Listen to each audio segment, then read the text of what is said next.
그러므로 형제들아 주께서 강림하시기까지 길이 참으라.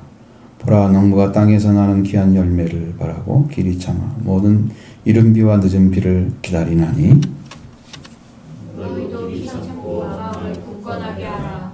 주의 강림이 가까우니라. 형제들아 서로 원망하지 말라. 그리하여야 심판을 면하리라. 보라 심판주가 문 앞에 서 계시니라. 형제들아 주의 이름으로 말한 선지자들을 고난과 오래 참음의 본으로 삼으라. 보라 인내하는 자를 우리가 복되다 하나니 너희가 욥의 인내를 들었고 주께서 주신 결말을 보았거니와 주는 가장 자비하시고 긍휼히 여기시는 이시니라. 내 형제들아 무엇보다도 맹세하지 말지니 하늘로나 땅으로나 다른 것으로도 맹세하지 말고 오직 너희가 그렇다고 생각하는 것은 그렇다 하고 아니라고 생각하는 것은 아니라 하여 정죄받음을 면하라. 아멘. 이 내용은 어쩌면 예수님의 오신 재림에 대한 이야기를 지금 하고 있는데 주님의 강림이 가깝다고 지금 얘기하고 있죠. 그렇습니다. 예수님 오시고 승천하신 이후부터 바로 제 재림에 대한 얘기가 나와요. 너희가 본 가운데 올라간 대로 내가 다시 올 거다. 천사들의 이야기부터 시작해서 예수님이 오신다는 얘기가 1세기도 안 지나갔는데 벌써 나오고 있어요. 당시에. 그러니까 예수님의 강림은 그때부터 계속 지금 왔던 거예요. 많은 분들이 예수님의 재림에 대한 강림에 대한 얘기를 깊이 생각하지 않는 것은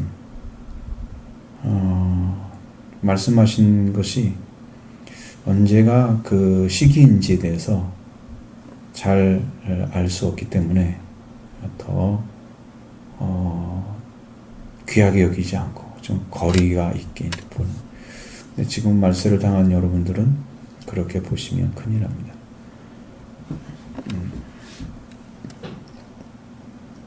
왜냐하면 너무나 가까이 왔기 때문이죠. 너무 가까이 와서 당장 주님이 이제 재림의 역사를 보여주기 위해서 징조를 베푸는 역사가 일어날지도 모른다 생각이 들 정도로 가까이 왔어요. 지금 전조 증상이 약하게 나타나고 있잖아요. 세계적으로 아주 약하게 나타나는데 어느 부분에 우리가 모르는 어떤 부분들이 지금 적그리스도 준비하고 이런 거 시도하는 부분들이 지금 있을 거예요. 보이지 않게.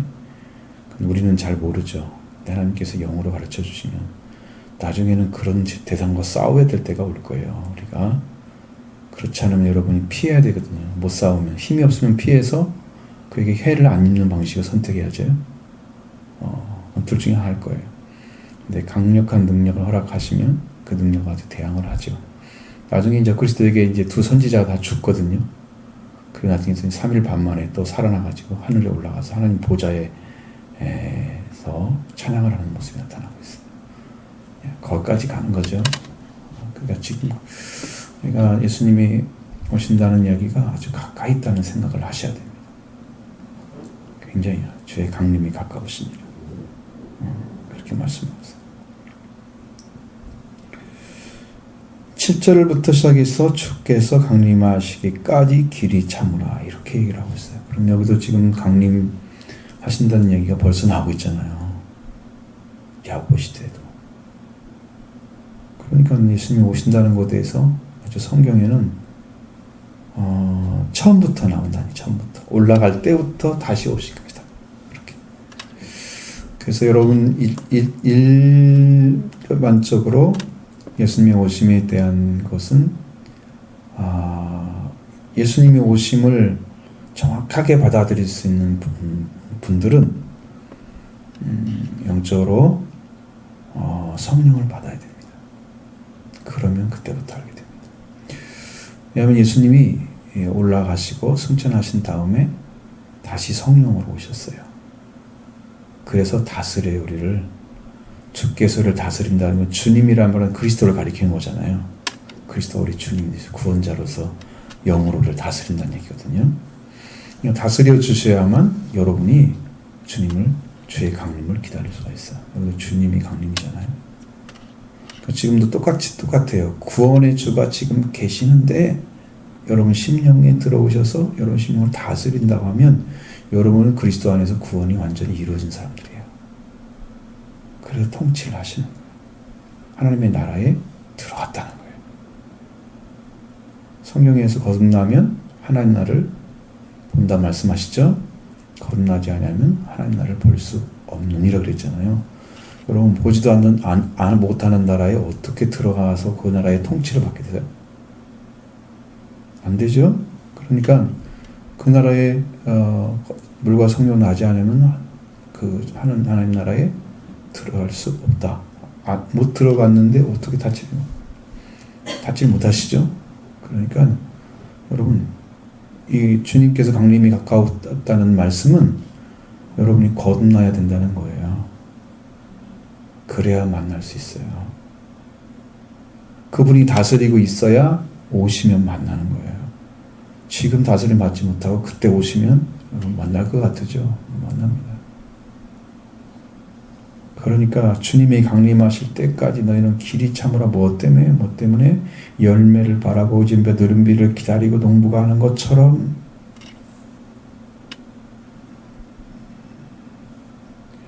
농부는 정말 심려를 기울여서 비가 와야만 이가 자라는데 늦은 비, 이른 비 기다리잖아요. 기다리는 거예요.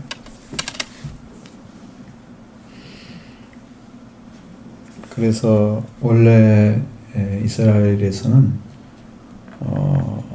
이른 비와 늦은 비가 있습니다. 이른 비는 9월에서 10월에 내리는 그런 비입니다. 그래서 우리는 겨울이니까 그때는 안 자라는 것처럼 이스라엘은 그때 자라는 시기란 말이에요. 너무 더우면 잘 안 돼요, 농사가. 벼농사는 안 그런데 다른 농사들은. 그러니까 또 추수할 때 내리는 비가 봄비라고 그래서 3, 4월경에 내리는 비가 또 있어요. 둘 중에 하나죠. 둘 중에 하나 내립니다. 그러니까 이 비가 내리는 것은 농부는 기다리는 농사를 짓는다고 하는 분이니까 그것 없이는 이런 농사 짓는데 불가능한 거죠. 지금처럼 농경을 잘 이제 농수로가 잘 돼 있고 또 농업용수가 잘 보관돼 있어서 이렇게 주는 그런 나라가 아니고요. 오직 천수답과 같은 거예요. 비가 오지 않으면 살 수가 없는 식물들. 그래서 여러분들도 말씀을 통해서 보지만 오순절 때나 그럴 때도 그때 물을 갖다가 어떻게 한다고요? 붓는다 그랬죠? 그렇고 나서 하나님께 우르를 위해서 기도한다고 그랬잖아요. 우르를 위해서. 여러분이 지난번도 이번도 안 들어가고 지금 잘 다 잃어 까먹어가지고 지금 모르는 거야. 올해는 또 이렇게 지나가네.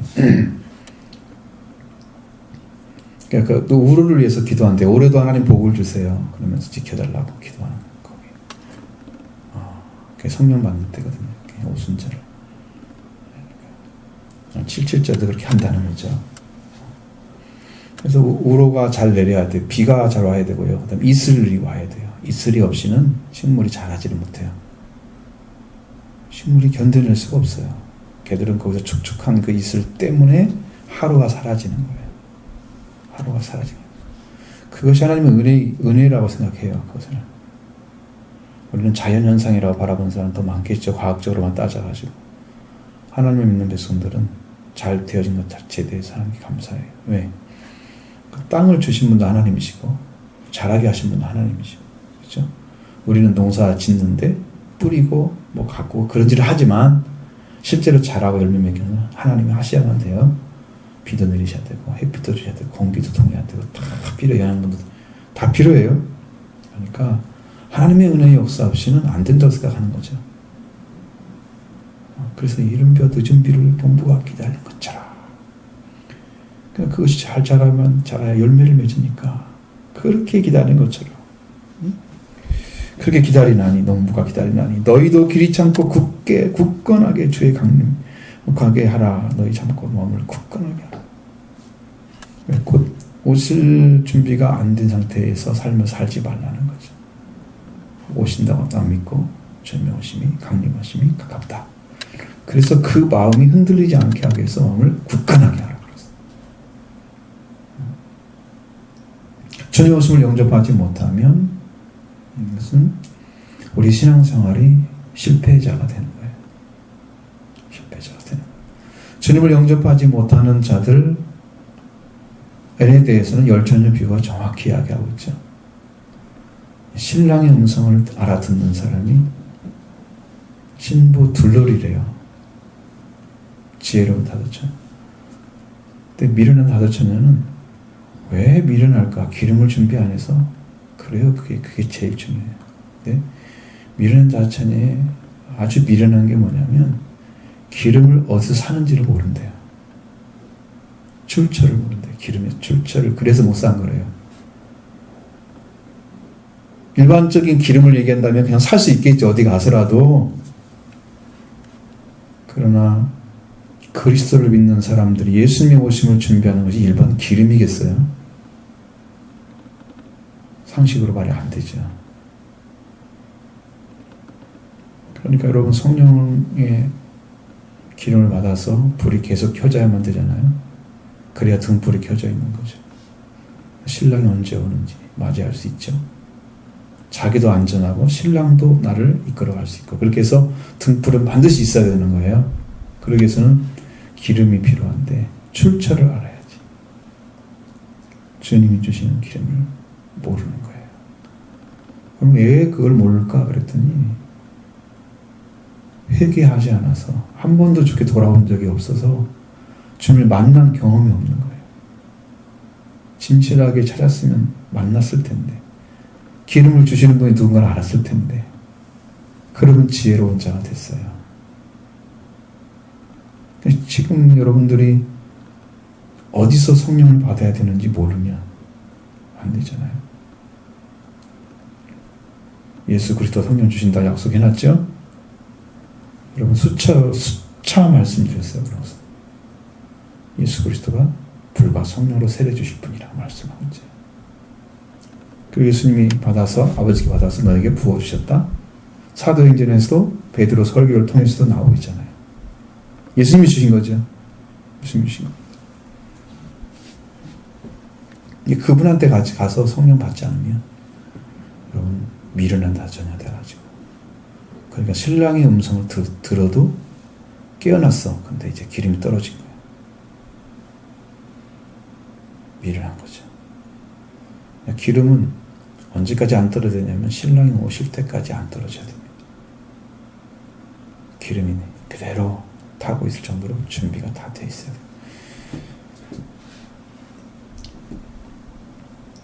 그래서 길이 참고 굳건하게 하라 그랬습니다. 너희도 왜 농부가 그 기다리는 것처럼 굳건하게 마음을 세워야 주의 강림이 가까워 있으니까 그 주님을 영접할 수가 있는 거죠. 영접해야만이 우리가 이 땅에 신앙생활을 하는 삶의 목적이 이루어지는 거예요. 그분을 만나지 못하는데 왔는데도 못 만났다. 그럼 우리가 예수 믿는 의미가 전혀 없는 거죠. 목적이 없어져 버린 거죠. 그렇게 하려면 왜 믿어요? 안 믿는 사람도 그렇게 할 수 있는데.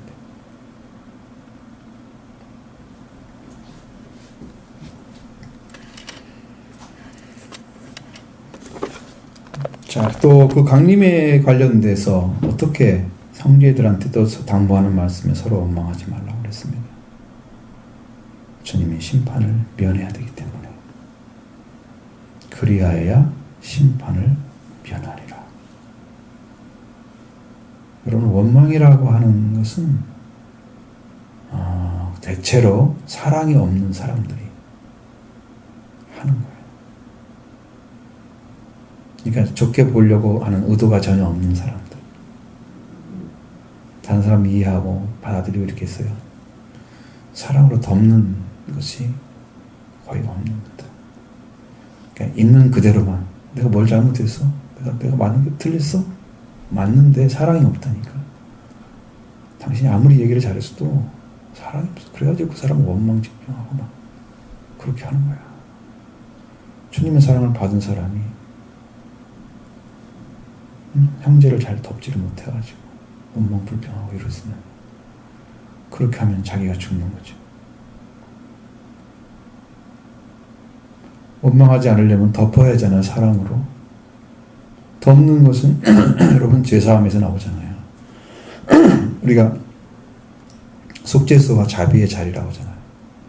무엇이 시트라고 그래서 자비의 자리. 그건 죄를 덮어주는 자리란 뜻이에요. 그러니까 죄를 용서받고 죄를 덮어준 받은 사람은 형제의 죄도 덮어줘야 돼요. 그래서 원망이 사라져요. 사랑을 오래 참고 자병하고 온유하며 그렇게 나가는 거예요. 근데 그것이 이루어지는 거예요. 그런 역사를 이루어야 돼요. 그래야 심판을 면한다고 그랬어요. 여러분 심판받는다는 뭔 말이에요? 원망을 했기 때문에 거기에 합당한 정죄하기 위해서 심판을 청구해서 재판을 하는 거예요. 결정하는 것이 심판이거든요. 결정문이 나오는 날이 심판을 면해야 하잖아요. 심판을 받으면 큰일이죠. 그건 정죄됐다는 뜻입니다. 여러분 무고한 사람들 데려다가 심판하는 거 봤어요? 재판 안 하죠. 여러분 재판서 갈 일이 없잖아요. 그죠? 그렇게 한 사람이 더 큰 문제죠? 그 사람 명예훼손이나 아니면 다 걸리죠? 우리가 무고죄로 다 걸립니다. 아무 일 없는데 그냥 데려다. 공작 정치하는 사람들은 그거 많이 이용했습니다. 과거에. 아주 악질입니다. 성경에서는 제일 나쁜 거예요. 재판 중에서. 그런 본질을 가지고 정치를 하니까 나라가 좀 힘들잖아요. 자, 어쨌든 간에 우리는 심판을 면해야 됩니다. 재판받는 일은 절대 일어나면 안 되겠죠? 그래서 형제를 원망하지 않는 자리를 여러분 가지셔야 됩니다. 자, 그렇게 쓰셔야 되고요. 또 보라 심판주가 문 앞에 서 계신다고 말씀하고 있습니다. 여러분 얼마나 가까이 왔는가 보시겠죠? 심판주가 오셨다는 것은 지금 아버지 강림하신 것과 똑같은 말이에요.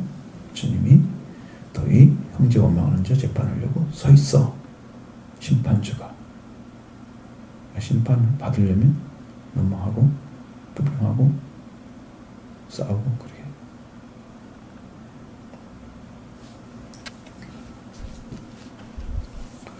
그런 문제가 지금 우리 삶의 문제예요. 지금 여러분의 삶의 문제예요. 하나님의 사랑을 여러분 받고 살아가는 여러분의 마음 중심에서는 그런 마음이 크게 타올라야 됩니다. 사랑.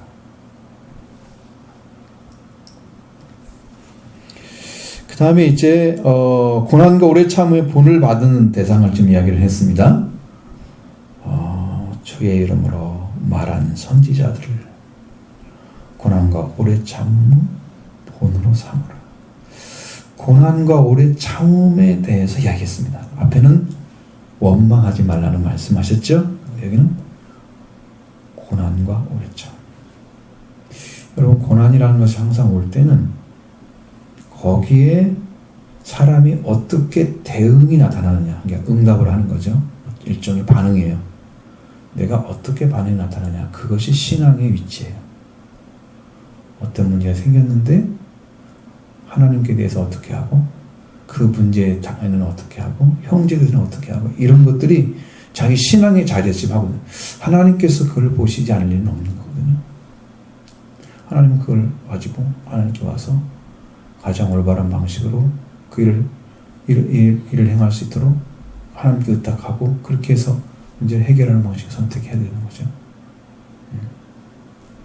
근데 그걸 오래 참지 않고 성질대로 그냥 자기 방법대로 해버려서 문제를 옳지 않게 만들어 놓고 하나님 도와주세요. 이러면 시작이 잘못된 거예요. 그렇죠 놓고 문제 해결해 주세요. 그러면 하나님 뭘 하시겠어요? 너가 이런 일을 하나님께 가져오지 않아서 이렇게 된 것이다. 그런 문제를 회개시킬 거예요. 먼저 의탁하지 않은 거죠. 그러니까 원인이 없는 결과는 없습니다. 왜 이런 일이 이루어졌지? 나중에 보니까 어떤 생각이 잘못돼가지고 이 문제가 생긴 거예요. 근데 이것을 갖다 마음에서 딱 문제를 해결하지 않고 내 마음에 평화를 주님과 관계 평화를 안 만들어내고 만들지 못하고 그 문제만 해결점을 찾아라고 그렇게 하니까 여러분 문제 해결되지 않고요. 해결이 이상하게 되어도 어떻게 해결할지 몰라요 또. 그러니까 이게 정상적인 것이 아니거든요. 이게. 정상적인 것이 아니고 잘못된 해결점을 찾아가는 거예요. 참음이라고 하는 것이 어떤 것을 갖다 주냐 그러면 말씀을 의탁하면서 닥쳐오는 고난들, 그래서 그것을 참음으로 가져가는 사람들은 선지자들이 주의 이름으로 말씀을 말한 선지자들이 가지고 있는 것은 하나님과 관계예요. 그 관계를 지켜가는 삶을 살았죠. 어떠한 일이 닥쳐와도 하나님을 더럽히거나 그 말씀을 버리는 일을 하지 않는다는 거죠. 그러니까 환난의 고난 속에서 오래 참음이 반드시 필요한 거예요. 그 선지자들을 보라 이거예요. 주여로 말한 선지자들을 보라 이거예요. 그들을 본받으라고 말씀하고 있어요. 말씀으로 들어가는 사람들은 결과가 뭘로 나타나냐면 하나님과 관계 회복으로 나타나요. 아무리 힘든 상황이 왔어도 말씀의 해결점을 가지고 하나님을 향해서 가서 그 문제를 해결하는 길을 찾는 사람들은 반드시 하나님과 회복이 이루어지는 걸로 끝이 나요. 만약 이것을 정확하게 못 갔으면 그 열매가 안 나올 거예요. 하나님과 관계 안에서 들어가지 못하고 인간의 방법을 했다면 열매가 안 나올 거예요. 자, 여기서 보면 욥에 대한 얘기를 또 하고 있습니다. 인내하는 자는 자를 우리가 복되다 한다 했어요. 오래 참음이 바로 인내잖아요. 오래 참음이 똑같은 말을 반복하지 않기 위해서 인내라는 말을 바꿔놨어요. 자, 인내하는 자를 우리가 복되다 한다. 왜 복될까? 인내하는 자가 왜 복이 있느냐? 이제 복을 지금 받아야 하잖아요. 어떻게 했냐? 그러면 욥의 인내를 너희가 들었고 그 결말을 보았는데 주님은 가장 자비하시고 긍휼히 여기시는 이시다. 뭐에 대해서 좀 얘기를 하려고 그렇게 말씀하실까?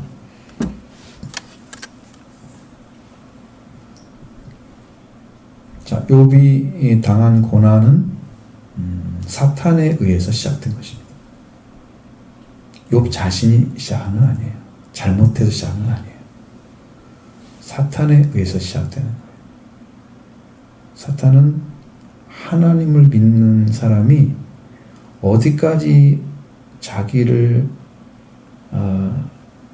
내려놓고 하나님을 의지하는가에 의해서 완전하게 하나님 편에 섰는지 아니면은 자기 상황이 좋으니까 좋은 상황과 함께 하나님 믿다가 무너지는 이게 보여져요. 욥의 상황은 삶의 상황은 좋았죠. 자녀도 많고 재산도 많고 잘 살았잖아요. 그리고 성경에서 그렇게 순전하다 그러고 온전한 믿음을 가진 자가 없다고 하나님이 사탄에게 얘기했잖아요. 그러니까 믿음의 사람이고 온전한 사람이란 말이에요. 그런 신앙으로 그는 있었기 때문에 그런 상황도 좋고 신앙도 좋다 그렇게 된단 말이에요. 그러면 만약에 상황이 걷어지고 그 다음에도 신앙이 좋을까? 자, 울타리로 이렇게 싹 쳐놓고 못 들어가게 하면서 신앙 좋다 그러면 안 되죠? 그 사탄이 뭐라 그래요? 당신이 울타리로 굳게 세워놓고 그분 사람 뭐 신앙이 좋다 하지 마십시오. 이렇게 하나님 사탄 이렇게 하니까 하나님께서 그러면 네가 원하는 대로 나머지 어떻게 쓰는 거야? 그게 몸에만 손대지 마라. 죽음을, 생명만 손대지 말라고 그러고 나머지는 다 내어져 버렸어. 그러니까 상황을 완전히 뺏어가 버리고 그의 믿음을 시험하게 된 거예요. 자녀들도 많고 어느 날 갑자기 집이 무너져. 어느 날 갑자기 동물들 다 빼앗겨. 자녀들도 다 죽어. 아내도 엄마하고 죽으라고 도망가. 남은 사람이 없는 거지. 설상가상이죠. 몸에는 또 악창 같은 것들이 일어나가지고 죄 가운데 앉아서 긁고 있는 그런 모습으로 성경에 지금 그려져 있단 말이에요. 여러분, 좋은 상황일 때 잘 믿는 것처럼 보이지만 진짜 그런 것들을 하나님 싹 걷어가 버리고 정말 하나님과 일대의 관계에서 믿는지 이걸 하나님 보시는 거거든요. 거기에서 믿을 수 있다면 그 사람이 하나님 관계에서 회복될 수 있는 회복이 거기서 일어나요.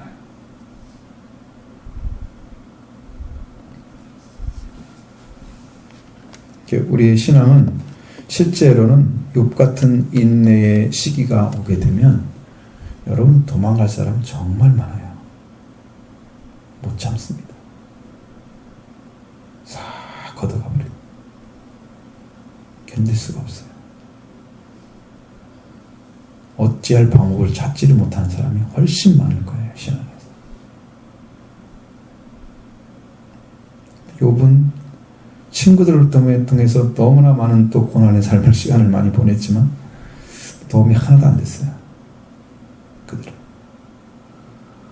그리고 엘리후가 나타나가지고 또 이야기를 하는데 그 사람에게도 완전하게 무릎 꿇지 못했어요. 최후에는 하나님이 나타나서 그에 대해서 창조에 대한 얘기를 쭉 하잖아. 너희가 땅을 지을 때 하늘을 지을 때는 어디 있었니? 하마가 힘을 얻으며 하여튼 하나님 창조하신 모든 걸 통해서 그러면 자기가 얼마나 무지하고 무식한가. 무지하다고 성경에 써있죠. 무지한 자가 이치를 깨닫지 못한 무지한 자가 말을 하였다고. 그러면서 자기 자신이 알고 있는 믿음이 자기는 의로운데 고난을 당한 줄 알았어. 의로운지 고난을 당한 줄 알았어.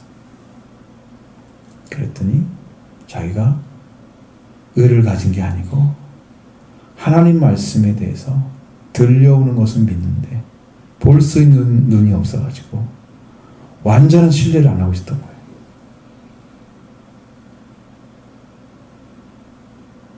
부분적으로 다 믿고 있죠. 생일날 제사를 드리는 이유가 뭐예요? 술 마시고 범죄했을까봐 자녀들을 위해서 제사를 드렸단 말이에요. 그 정도까지 사람들 보기엔 신앙 너무 좋은 거죠. 철저했잖아요. 그 정도 신앙이 좋은 줄 알았지.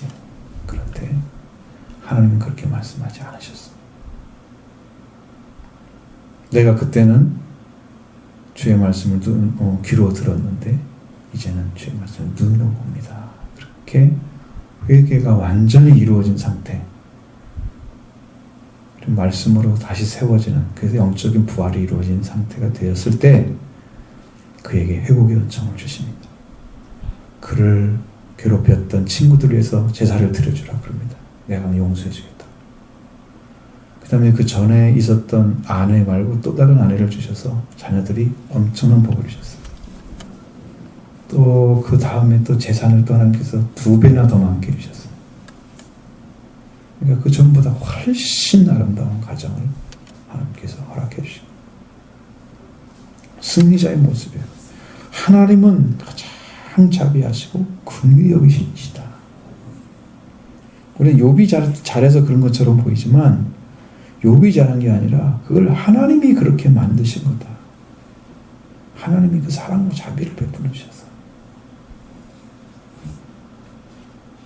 그 긍휼 때문에 그가 마음을 돌이킨 자리까지 세워진 거다. 그렇게 말하고 있는 거예요.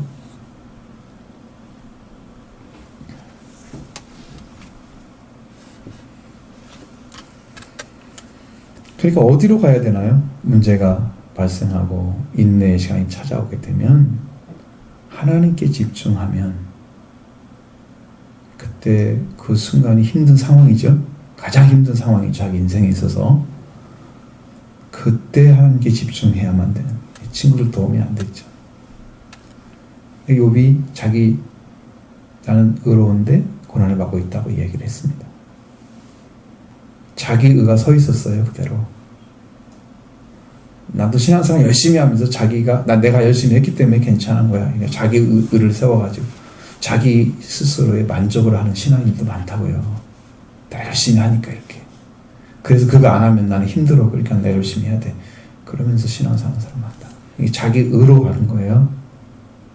자기 의로. 그 의가 무너지고 말씀으로 하나님과 함께 회복되는 의를 찾아낼 때까지는 그는 자기 의에 머물러 있었던 거예요. 그런 신앙이 뭘 보고 있다고? 귀로만 말씀을 듣는 신앙이라고.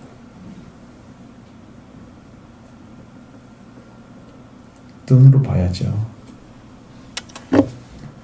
눈으로 본다는 의미는 완전하게 그에게 그 말씀이 그에게 들어와서 그가 그 말씀을 만난 바 되어서 그 말씀을 완전하게 받아들였다.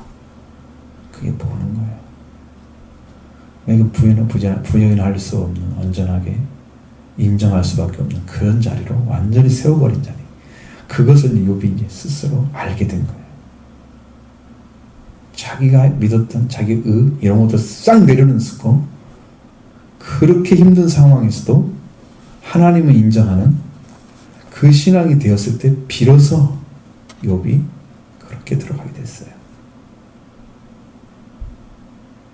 회복이 됐어요. 부활이 이루어졌어요. 하나님 안에서. 신약으로 말하면 부활된 거예요. 영적으로. 부활이 이루어졌어요. 근데 결말에 말씀하신 것은 저는 가장 자비하고 긍휼히 여기시는 이시다. 그럼에도 불구하고 인내의 시간은 필요했지만 실상은 하나님 자비하신 긍휼히 여기심 때문에 이루어진 거다. 거기에 지금 맞춰져 있어요. 포커스가. 이 말씀이 여러분 그렇게 들려와야 됩니다. 들려와야 됩니다. 자, 그 다음에 맹세에 대한 얘기를 하지 말라고 하십니다.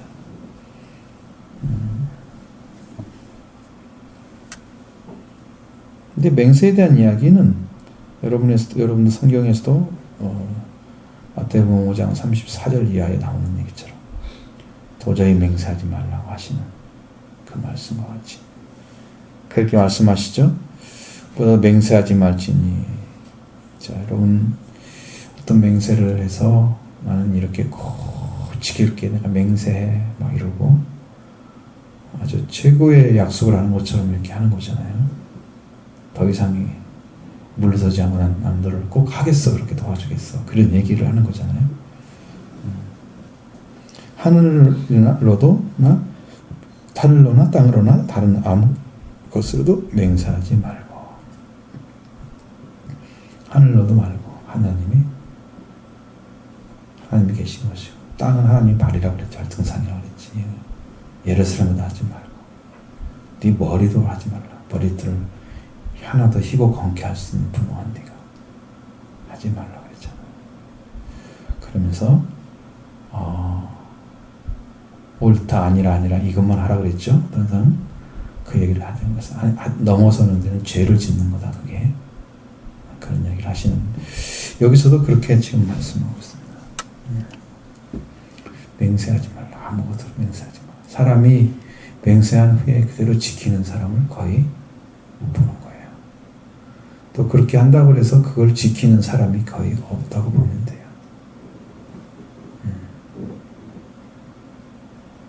주님도 맹세한 것은 성경에 안 나오잖아요. 한 번도. 그러면 하지 말라고 하시는 예수님도 말씀하시고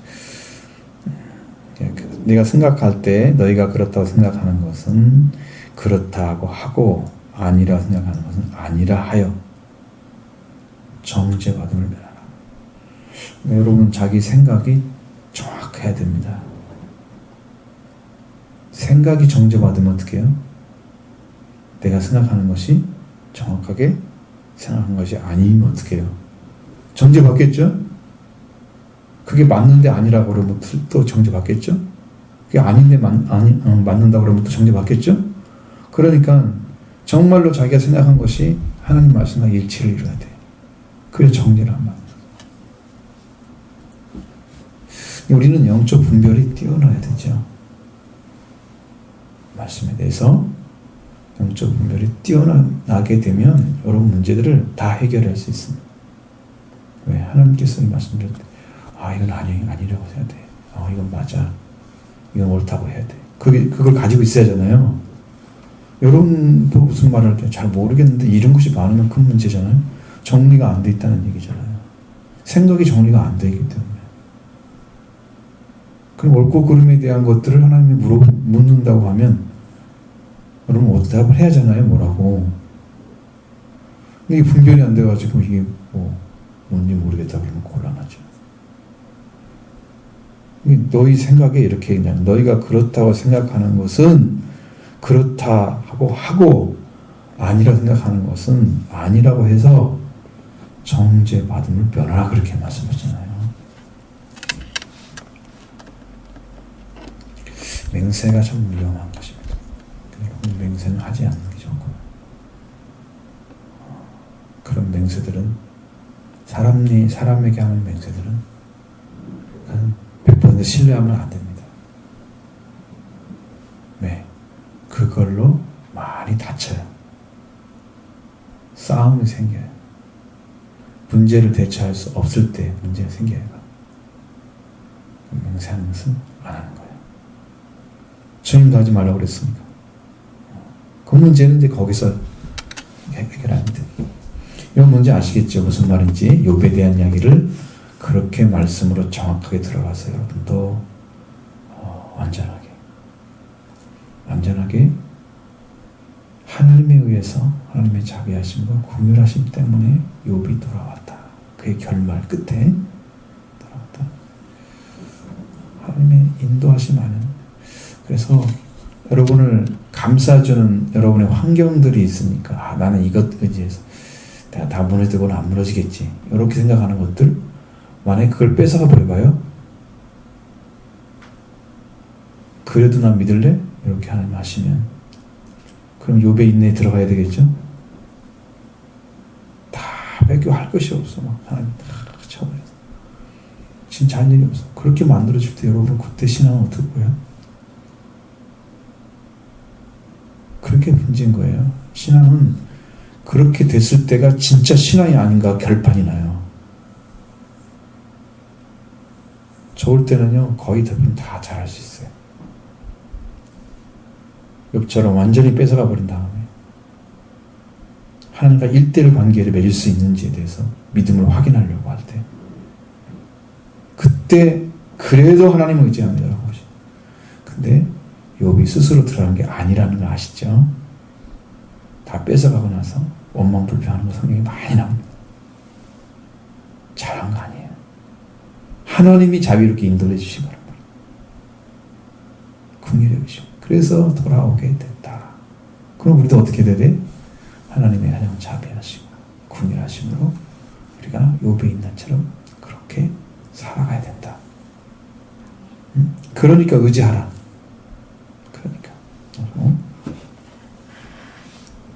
고난과 오래 참을 본으로 삼으라. 지금 욥을 갖다 선지자처럼 얘기했잖아요. 그렇죠? 그것을 본으로 삼으셔야 돼요. 몇 가지 말씀하시죠. 농부 이야기도 하시고, 그 다음에 원망에 대한 얘기도 하시고, 그 다음에 고난과 오래 참음에 대한 얘기도 하시고, 세 가지 정도 말씀하셨잖아요. 12절은 맹세한 얘기지만 여기는 뚝 떨어졌어요. 내용이 뚝 떨어졌어요. 내용이 하나면은 이게 똑같은 건데 좀 다르게 느껴져요. 완전 그 분위기가 달라요. 이 말씀하신 분위기. 여러분 주의 강림에 대해서 주님 오실 때 지금 대비하는 거니까 하나하나를 마음속에 정말 진실하게 받아들이시고 여러분 삶에 적용을 하셔서 그것으로 여러분의 신앙이 성숙해지기 원합니다. 회복되는 일로 들어가길 바랍니다. 하나하나 새로워진 길을 걸어가셔야 됩니다. 하나님 우리께서 원하시는 방법들이에요. 단순하게 내가 이해를 잘했구나 이런 차원에서 보면 아무것도 아니에요. 근데 만약에 여러분 성경을 잘 이해를 했어. 그래서 무슨 말을 다 알아들었어. 그 다음에 그대로 살 수 있을까요?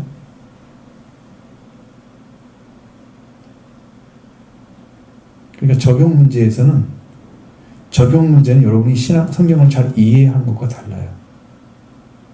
이해한 것은요, 이게 마음에 들어오기 전의 문제예요. 심령 안에서 이해를 해야 돼요. 그러니까 내 이 머리를 이해하는 이성적인 거, 요거 필요해요? 요거 없으면 정확히 판단이 안 일어나요? 마음에서 받아들여서, 이렇게 받아들여서 마음으로 이해하는 거, 이게 있어야 돼요. 이 두 가지가 합쳐서 있어야 신앙이 되는 거예요, 말씀이. 성경은 머리로 믿는 게 아니고 마음으로 믿는 거다. 네 마음으로 믿어 의에 이르고. 마음으로 믿는 거죠. 입으로 신하여 구원에 이른다. 분명하게 마음으로 믿는 거예요. 그게 믿음이에요. 마음에 들어오지 않는 것은 믿음이 아니에요. 그건 이해한 거예요. 이성적인 거예요. 거기를 뛰어넘으셔야 돼요. 그렇게 승리한 사람들의 모습을 보면서 또 그런 길을 걸어야 되고 주님의 강하심을 준비하는 여러분 저와 되게 간절히 원합니다.